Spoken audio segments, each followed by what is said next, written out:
दिखाई दी कि railway station, bus stand, सब बुरा हाल। अगर आप देखेंगे तो हापुड़ जिले में 18 सेंटर थे और हर सेंटर से जो तस्वीरें आई वो लोगों को परेशान करने वाली हैं। छात्र छात्राएं एग्जाम देने के लिए पहुंच रहे हैं। अलग सा मेला लगा हो, जमावड़ा लगा हो। कल से ही इंटरनेट पर ऐसी तस्वीरें शेयर हो रही हैं जहां पर मानो एक एक बस पर, ट्रेन पर इस तरीके से स्टेशन का हाल है। और उस पर यह है कि अगर बारिश जैसा ये मौसम है, अगर बारिश भी हो जाए तो इन छात्रों को क्या करना पड़े, कहाँ जाना पड़े। ये तो तस्वीर हापुड़ से आई है, लेकिन कबोबेश जहाँ जहाँ भी एग्जाम होना था ऐसी ही तस्वीरें आई। स्टेशन फुल है, बस स्टेशन फुल है और कैसे कैसे ट्रैवल कर रहे हैं इसकी तो जानकारी आपको सीधी मिली होगी। जहां हमारे तमाम सहयोगियों ने लोगों पर ग्राउंड से जाकर पूछा तो उन्होंने कहा कि किसी ने बस पर लटक करके सफर किया है और बस पहुंच गए हैं।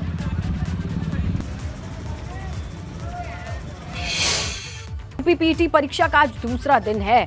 2 पालियों में पीटी की परीक्षा होनी है। करीब 19 लाख अभ्यर्थियों को इस परीक्षा में शामिल होना है। पहले दिन की अगर आप बात करें तो सेंटर तक पहुंचने में भी, परीक्षा तक पहुंचने में भी छात्रों को परीक्षा देनी पड़ी, कड़ी मशक्कत करनी पड़ी। ऐसी तस्वीरें आई। और आज के दिन का जिक्र करें, आज दूसरा दिन है पीटी परीक्षा। 19 लाख अभ्यर्थियों को 2 पाली में परीक्षाएं देनी है और खबर यह मिल रही है कि आज का दिन भी कम परीक्षा से कम नहीं है, क्योंकि परीक्षा केंद्रों तक पहुंचने की जो स्थिति रही है वहां पर तस्वीरें कल की आई। आज की बात करें तो 1900 परीक्षा केंद्र बनाए गए हैं। पहले दिन सेंटर तक पहुंचने में कितनी मारामारी रही, ट्रांसपोर्ट से लगाए बाढ़ बारिश की स्थिति में जो परीक्षार्थी हैं वो किस तरीके से पहुंचे, इसकी तस्वीर रिपोर्ट लगातार एबीपी गंगा आपको दिखा रहा है, बता रहा है। आज के दिन का अगर आप जिक्र कर ले तो आज भी 2 पालियों में परीक्षा होनी है। 19 लाख स्टूडेंट 1900 केंद्रों पर पहुंच रहे हैं। बहुत बड़ी संख्या है ये, और इतनी बड़ी संख्या में अभ्यर्थियों का पहुंचना, उन्हें मैनेज करना, उनका एक जगह पे रुकना, ट्रांसपोर्ट की कंडीशन, ये अपने आप में बहुत बड़ा चैलेंज है।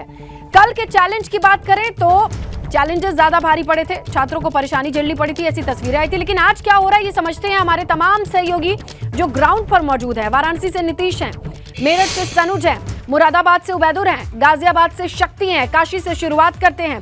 नीतीश, ये बताइए वहां सबसे पहले तस्वीरें क्या हैं, आज के हालात क्या हैं? कल की तस्वीरें हमने खूब देखी, बहुत परेशानी रही, आज क्या है? आज एक सेंटर पे मैं खड़ा हूं और ये जेपी मेहता का सेंटर है और आप देखिए यहाँ पर जो परीक्षार्थी हैं वो पहुंच रहे हैं। अगर बात करें तो 50 सेंटर हैं, 50 स्टैटिक मजिस्ट्रेट हैं, 17 सेक्टर मजिस्ट्रेट हैं और इसके साथ ही बी और सी एजेंसी को चयनित किया गया है। बी एजेंसी जो है वो पूरी तरह से व्यवस्था का जिम्मा लिए हुए है, सी एजेंसी जो है सुरक्षा का जिम्मा लिए हुए है परीक्षा से। लेकिन जो परीक्षार्थी कल परीक्षा दे चुके हैं वो भी मौजूद हैं और जो आज परीक्षा देने आए हुए हैं वो भी मौजूद हैं। तो कल जो परीक्षा देकर लौटे हैं उनसे व्यवस्था जान लेते हैं, क्या व्यवस्था रही कल और परेशानियां क्या रही। आज आप लोग सेंटर पर पहुंचे हैं, अभी आप बता रहे थे कि पूरी रात स्टेशन पर गुजारी। पूरी रात स्टेशन पर गुजारे हम लोग। ट्रेन में बहुत भीड़ थी, एसी बोगी में सब चढ़ के आए हैं बच्चे। कहाँ से आए हैं आप? बलिया से। बलिया से पेपर देने बनारस आए? बनारस। तो क्या जो अतिरिक्त ट्रेन चलाई गई थी उस पर भी भीड़ भारी बहुत ज़्यादा भीड़ थी उस पर। अतिरिक्त ट्रेन चली है तो अचानक चली है ना, इसका कोई सूचना पहले से थोड़े नहीं था कि अतिरिक्त ट्रेन चली है। कोई सूचना नहीं थी। वो तो जब भीड़ को देख करके और जो है कि एक बाइक जो है कि स्टेशन पर लगा दिया गया कि अतिरिक्त ट्रेन। यहाँ तो अतिरिक्त ट्रेनों का कोई फायदा नहीं है। नीतीश, आप बातचीत करते रहिए, इनसे बातचीत करते रहिए। मेरठ का हाल जान लेते हैं। सनुज मौजूद हैं। सनुज, सीधे लोगों से पूछिए, परीक्षार्थियों से पूछिए किस तरीके की व्यवस्थाएं हैं, कितने लोग हैं, किस सेंटर पे हैं आप? देखिए, मेरठ के बीएबी इंटर कॉलेज में जो सेंटर बनाया गया है उस सेंटर पर मैं हूँ और यहाँ देखिए किस तरीके से जो तमाम चेकिंग है, तमाम चेकिंग करने के बाद ही इन परीक्षार्थियों को सेंटर के भीतर जो एंट्री है वो दी जा रही है। दूर दूर से ये परीक्षार्थी आए हैं। देखिए, इन परीक्षार्थियों के 2 एग्जाम हैं। पहला एग्जाम तो इनको पीटी का एग्जाम देना है और दूसरा इस सेंटर तक पहुँचने के लिए भी इन्हें परीक्षा से गुजरना पड़ा। शहर के कई इलाके ऐसे थे जहाँ पर जाम रही, तमाम दिक्कत रही, तमाम परेशानी रही। इन स्टूडेंट से ही हम बात कर लेते। कहाँ से आए हैं? मैं अमरोहा जिले से। अच्छा, अमरोहा से आए जी। जाम वगैरह मिला दिक्कत? जी बहुत जाम। अच्छा, बहुत जाम। जी। तो टाइम से पहुंच गए? जी टाइम से आ गए थे हम तो 7 बजे यहाँ पर आ गए थे। अब चले थे घर से? हम 5 बजे निकले थे घर से। घर से। आप कहाँ से आए हैं? मुरादाबाद से आए हैं सर। अच्छा, मुरादाबाद से। जी। अच्छा, कितनी दिक्कत रही रास्ते में? बहुत दिक्कत आई है। ट्रेन से आए थे। अच्छा, ट्रेन से आए? हाँ। तो फुल थी बिल्कुल जगह? हाँ बहुत फुल थी, लटकते हुए ऐसे ही आए हैं। अच्छा, लटकते हुए। आप कहाँ से आए? काट मुरादाबाद। अच्छा, काट से आए। मुरादाबाद से बहुत लोग आए हैं। सनुज, आप इनसे बात करिए जरा, मुरादाबाद ही चलते हैं। उबैदुर वहाँ मौजूद हैं। उबैदुर, देखिए मुरादाबाद मेरठ आने वाले लोगों को ट्रेन से लटक के आना पड़ रहा, बहुत तस्वीरें वायरल है, कल से खूब सर्कुलेट हो रही है। मुरादाबाद की एग्जैक्ट कंडीशन कहाँ है आप?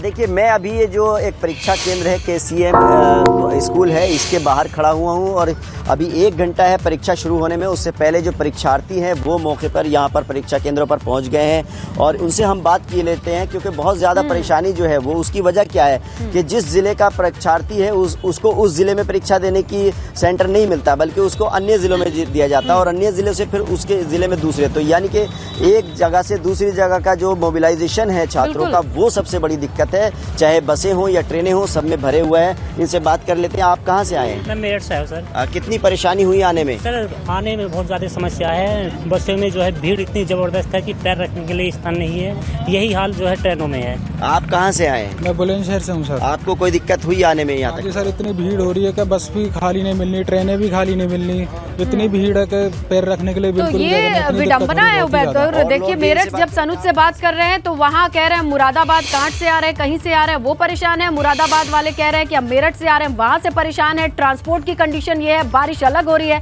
गाजियाबाद चलते शक्ति का रुख करते, शक्ति आपके सेंटर पर है, वहां पे कहां से लोग आए हैं? ये देखिए, अगर गाजियाबाद की बात की जाए तो गाजियाबाद की आपको तस्वीरें दिखाते हैं। ये मनोहरी विद्या मंदिर हायर सेकेंडरी स्कूल है जहां पर सेंटर है। अगर गाजियाबाद की बात करें तो गाजियाबाद में 40 सेंटर बनाए गए हैं और 40 स्टैटिक मजिस्ट्रेट लगाए गए हैं, 15 सेक्टर मजिस्ट्रेट। वहीं चारों तरफ अपने कैमरामैन से कहेंगे कि दिखाइए जो छात्र हैं जो दूर दूर से आए हैं वो यहाँ पर अभी इंतजार कर रहे हैं, क्योंकि 10 बजे से यहाँ पर एग्जाम होना है। कुछ छात्रों से भी बात करेंगे, कुछ छात्र हमारे साथ हैं, कहाँ से ये आए हैं इनसे भी पूछते हैं। आप बताइए कि आप कहाँ से आए हैं और कितनी परेशानी का सामना करना पड़ा यहाँ आने के बाद? सर मुजफ्फरनगर से आए हैं, बाय ट्रेन आए हैं, परेशानी सर कुछ नहीं हुई। ट्रेन में मतलब परेशानी नहीं हुई। चलिए, एक अच्छी खबर ये है कि इनका साफ तौर पे कहना है कि इन्हें परेशानी नहीं, ये पूरे कुछ नहीं हुई। पूरे लाइव चलिए आप बताइए, कहाँ से आए हो आप? मुजफ्फरनगर से। मुजफ्फरनगर से। कुछ परेशानी वगैरह? परेशानी है, काफी भीड़ है सर, ट्रेन से आने के लिए प्रॉब्लम होती है सर बहुत ज्यादा। देखिए परेशानी तो है, क्योंकि परेशानी इसलिए है कि 83,000, यानी कि अगर गाजियाबाद में 2 दिन की बात करें तो 83,000 जो परीक्षार्थी हैं वो यहाँ गाजियाबाद में यहाँ पर परीक्षा देने आए। तो यहाँ ट्रांसपोर्ट की बात की जाए तो ट्रांसपोर्ट में आने के लिए कहीं ना कहीं परेशानियों का सामना जरूर करना पड़ता है, क्योंकि बड़ी संख्या ट्रेन में अगर आए तो ट्रेन में भीड़ बहुत रहती है, इतनी ट्रेनें नहीं चलती हैं। तो सनुज, नीतीश, उबैदुर और शक्ति, आप लोगों के रिपोर्ट के जरिए, आपके कैमरे से जो तस्वीरें आई हैं वो बताने के लिए काफी हैं कि कितनी दूर दूर से लोग आए और किस तरीके से आए, ये भी बहुत अहम है। बहुत शुक्रिया तमाम जानकारी के लिए। देखिए, लखनऊ में बीजेपी की अल्पसंख्यक शाखा आज पसमानदा मुस्लिमों को एक सम्मेलन में बुलाने वाली है। इस सम्मेलन का आयोजन होने वाला है। कार्यक्रम को पसमानदा बुद्धिजीवी सम्मेलन का नाम दिया गया है। उत्तर प्रदेश के उप मुख्यमंत्री ब्रजेश पाठक इस सम्मेलन में मुख्य अतिथि के तौर पर शामिल होंगे। कई मंत्रियों के शामिल होने की खबर मिल रही है। पसमानदा मुस्लिम समुदाय से जुड़े तमाम लोगों को आमंत्रित किया गया है। बुद्धिजीवी सम्मेलन इसे नाम दिया गया है, पसमानदा बुद्धिजीवी सम्मेलन। लखनऊ में इसका आयोजन होने वाला है। बड़े पैमाने पर इसे जोड़ करके देखा जा रहा है कि एक अल्पसंख्यक समुदाय को साधने की ये कोशिश है। डिप्टी सीएम ब्रजेश पाठक मुख्य अतिथि के तौर पर मौजूद रहेंगे इस सम्मेलन में। इसके अलावा कई और मंत्रियों के शामिल होने की खबर मिल रही है। तो बड़े पैमाने पर यह सम्मेलन होने वाला है। नाम दिया गया है पसमानदा बुद्धिजीवी सम्मेलन। तो अल्पसंख्यक समाज में मुस्लिमों को, खासकर पसमानदा मुस्लिमों को साधने के लिए ये बड़ी तैयारी बीजेपी की।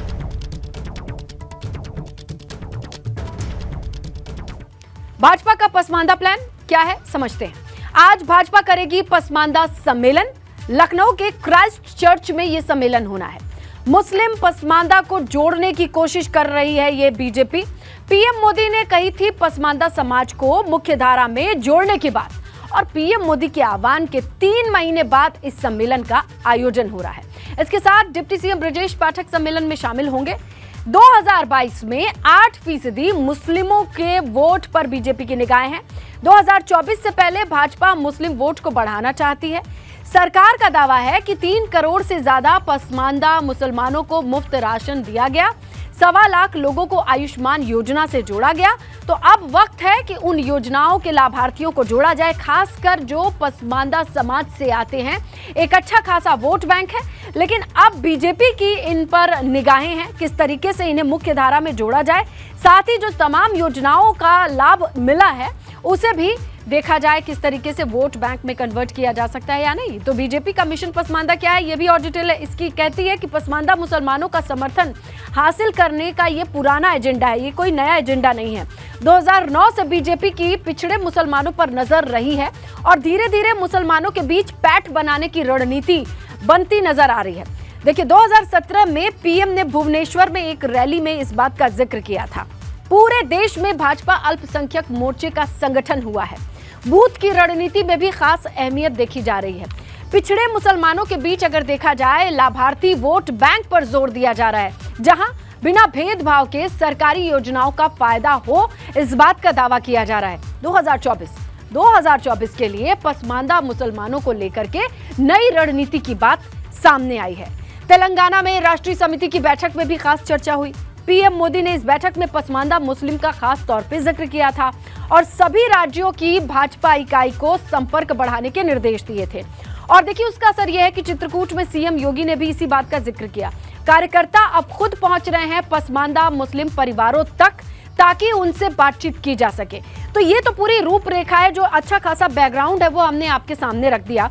डिटेल्स ये हैं कि किस तरीके से पसमानदा मुस्लिम समाज को मुख्य धारा से जोड़ा जाए और वो कहीं ना कहीं वोट बैंक से भी जुड़ते चले जाएं। अच्छा सवाल यह है कि पसमानदा मुसलमान है कौन, इनका जिक्र क्यों आ रहा है, ये भी हम आपको बताएंगे थोड़ी ही देर में। और इससे पहले आज इस बैठक को लेकर के, सम्मेलन को लेकर के क्या चल रहा है, ये हम समझते हैं हमारे सहयोगी अनुभव से, जो कि ग्राउंड पर मौजूद है। तो अनुभव, जिस तरीके से हमने एक डिटेल दी है कि ये आज का एजेंडा नहीं है, बल्कि ये पुराने जो एजेंडे की जड़ें थी वो अब एक पौधे के रूप में दिखाई दे रही हैं, जिसकी बानगी आज की ये सम्मेलन को हम कह सकते हैं। किस तरीके की तैयारी है, किस तरीके की जानकारी है आपके पास अनुभव?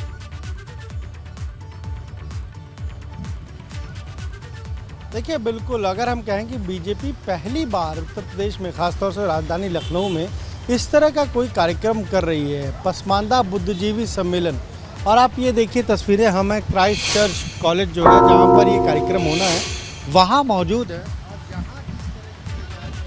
की गई है। आप देखिए, इस कार्यक्रम में गुलाम अली, जो हम कहें कि अभी हाल ही में जिनको प्रेसिडेंट द्रौपदी मुर्मू ने राज्यसभा के लिए मनोनीत किया है, वो आ रहे हैं। इसके अलावा तमाम सारे जो सरकार में मंत्री हैं, ख़ासतौर से जो हम कहें कि अल्पसंख्यक समाज से जो लोग आते हैं, उन लोगों को बुलाया गया है। और ये पूरा जिम्मा जो है वो दिया गया है बीजेपी अल्पसंख्यक मोर्चा को दिया गया है।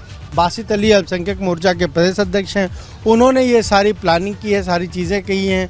और जिस तरीके से प्रधानमंत्री नरेंद्र मोदी ने कुछ समय पहले कहा था कि भाई हमें अब पसमानदा समाज जो है उसको भी साथ लेकर चलना होगा, उसकी बेहतरी के लिए काम करना होगा, तो ये बीजेपी की एक रणनीति है। और रणनीति को आप इस तरीके से समझिए कि अगर उत्तर प्रदेश में जो केंद्र और राज्य सरकार की योजनाओं के जो लाभार्थी हैं, बेनिफिशरीज है, उसमें अगर सबसे ज़्यादा संख्या अगर हम कहें अल्पसंख्यक समाज में किसी की है तो वो पसमानदा समाज से आने वाले लोगों की है।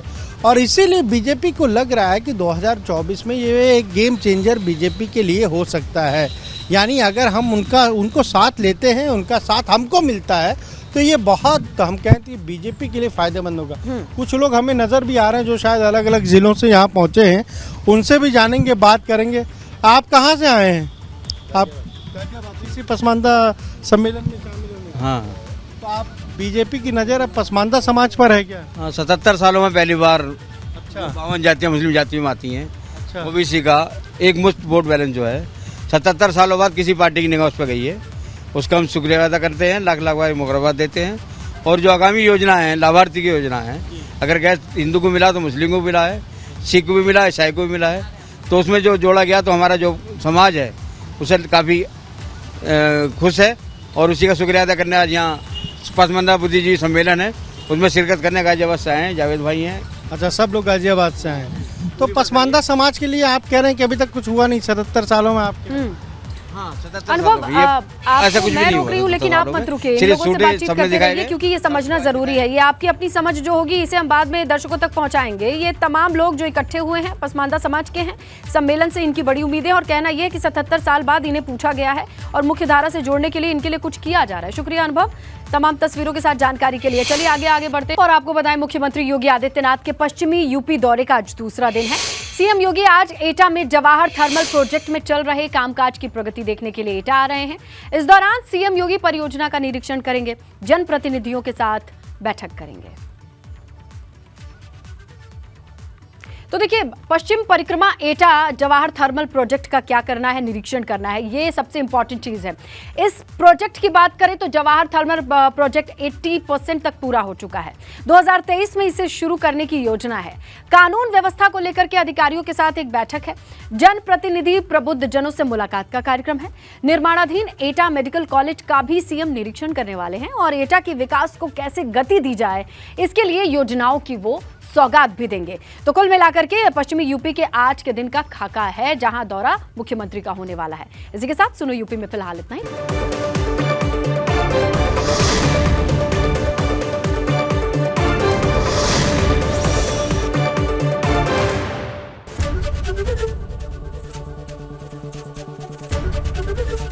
एबीपी गंगा, खबर आपकी, जुबान आपकी।